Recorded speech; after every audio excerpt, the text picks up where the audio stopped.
जय बोलो विष्णुदेव महाराज की जय, लक्ष्मी नारायण की जय। प्राचीन काल में एक बहुत ही निर्धन ब्राह्मण था। उसकी कोई संतान नहीं थी। वह नित्य पूजा पाठ करता था, परंतु उसकी स्त्री बहुत मलिनता के साथ रहती थी।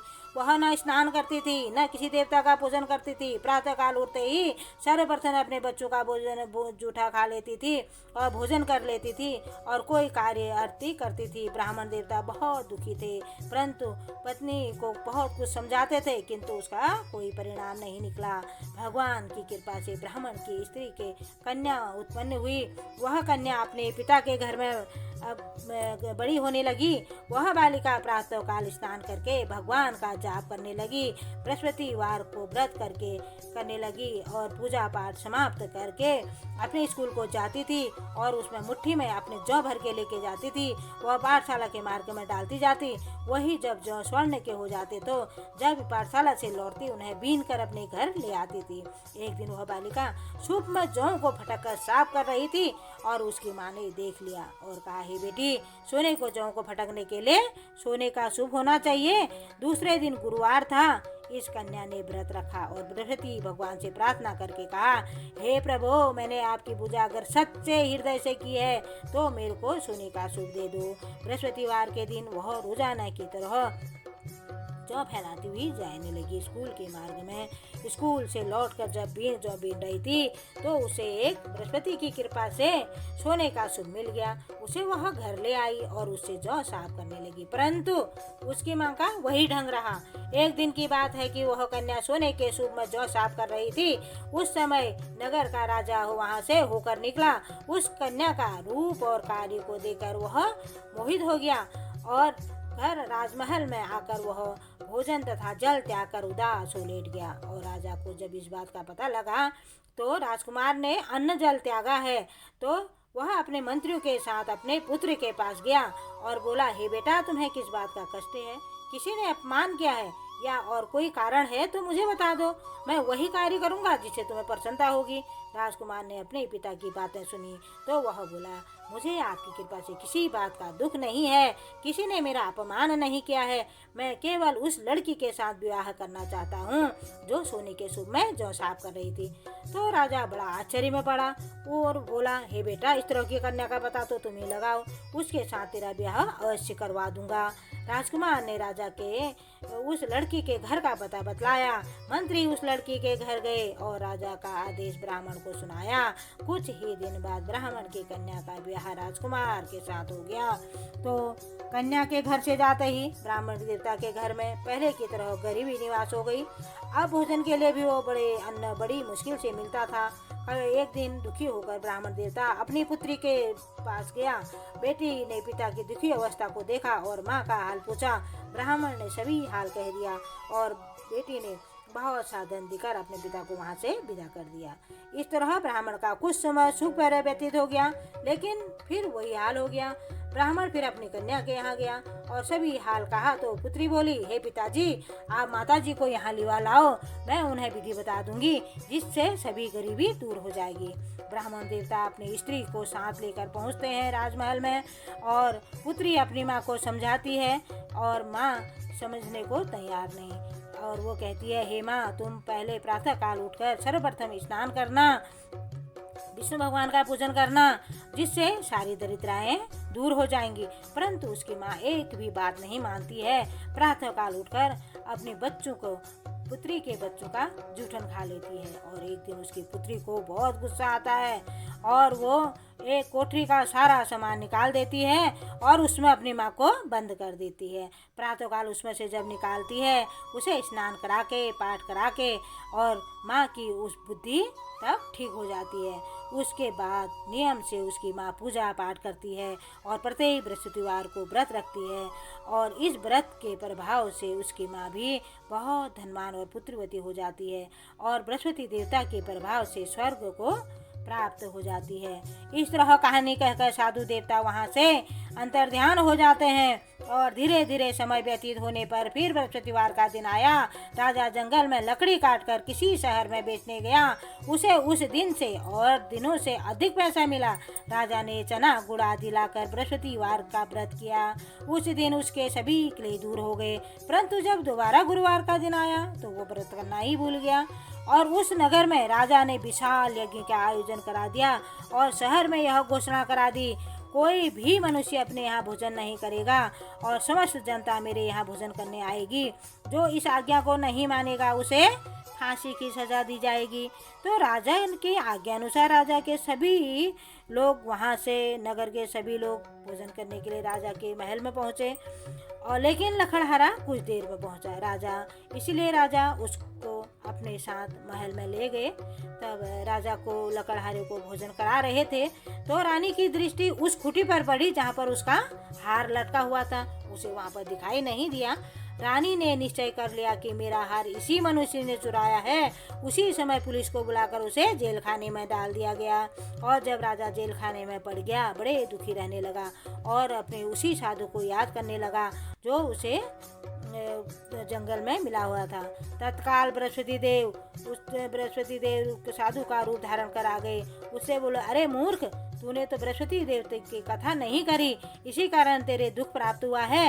अब चिंता मत कर, बृहस्पतिवार के दिन जेल खाने के दरवाजे पर 4 पैसे पड़े मिलेंगे, तो उनसे तू बृहस्पति देव की पूजा करना, तेरे सभी कष्ट दूर हो जाएंगे।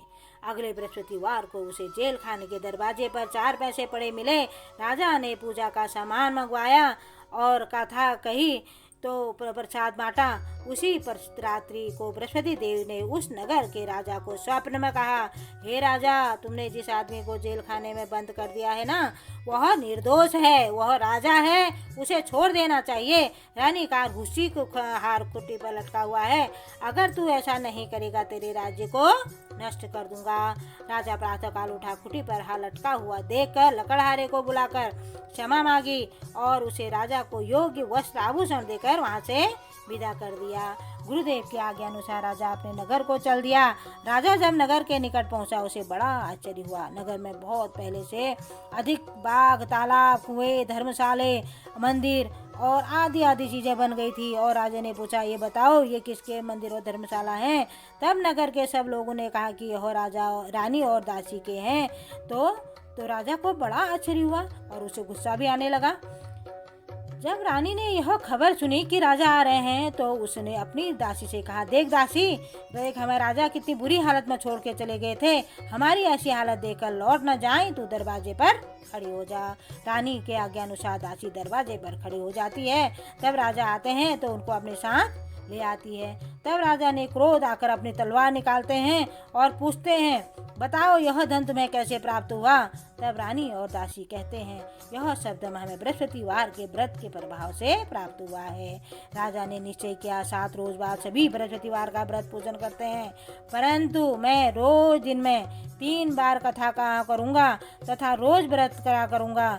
अब हर समय राजा के दुपट्टे में चने की दाल बची रहती और तथा दिन में 3-4 बार कथा कहते। और एक रोज राजा ने विचार किया कि चलो अपनी बहन क्या हुआ है, और इस दिन तरह का निश्चय कर राजा घोड़े पर सवार हो अपनी बहन के यहाँ चल दिया।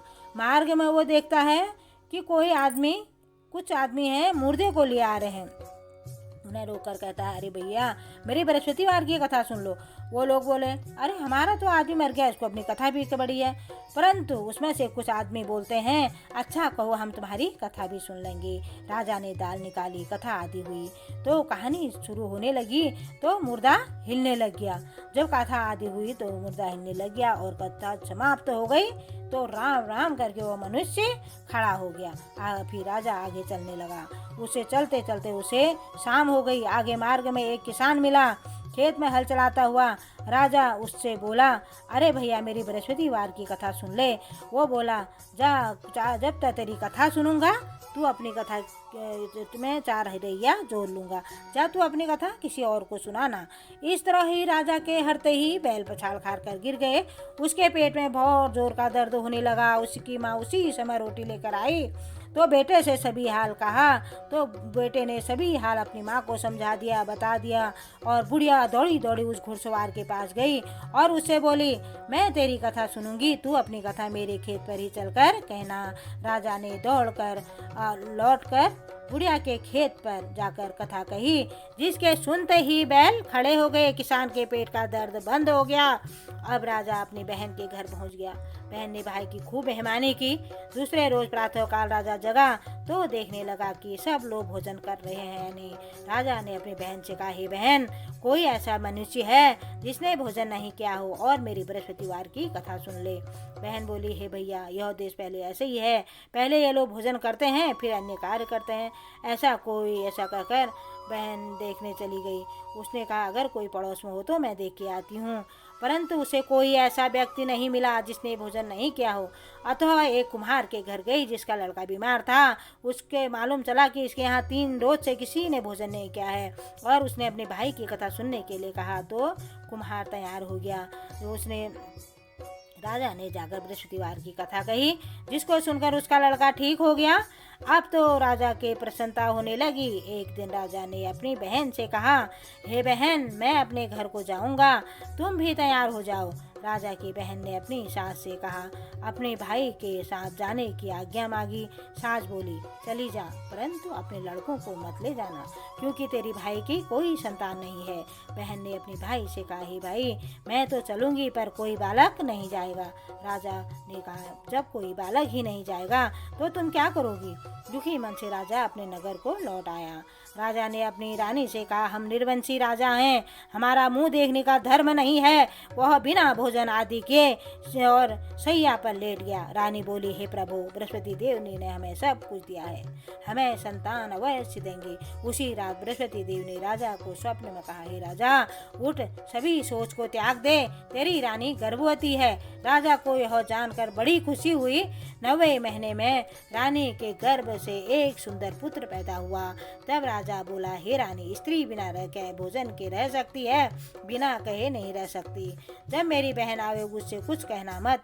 रानी ने सुनकर हाँ कर दिया।